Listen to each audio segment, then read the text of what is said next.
नमस्कार माऊली, तुमचे नाव काय? दादा प्रभाकर बोल. आणि तुमच्या शेतकरी मित्राचे राजा. मग आज हा बैल पौर्णिमेचा सण आहे, हा पूर्ण भारतात का साजरा केला जातो? आषाढ शुक्ल पौर्णिमेच्या दिवशी बैल पोळा साजरा करायला लागतो.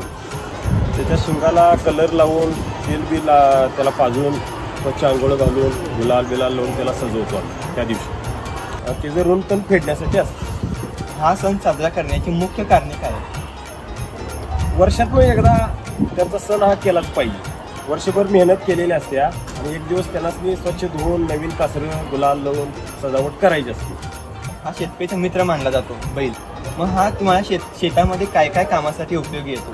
पेरणी, नांगरणी, कुळवणी, शेतीचं सर्व मेहनतीचं काम करतो. ह्या म्हणजे आज हा बैलाचा सण मानला जातो याला. मग याला आज नैवेद्य म्हणून काय काय दिले जाते? पोळी भाताचा निवेद द्यायला.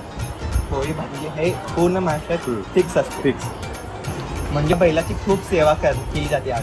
म्हणजे आजचा दिवस हा महाराष्ट्रातील सर्व बैलांसाठी राज्य सरकार असतो. धन्यवाद. चल सरजा चल राजा बिगी बिगी बिगी जायाचं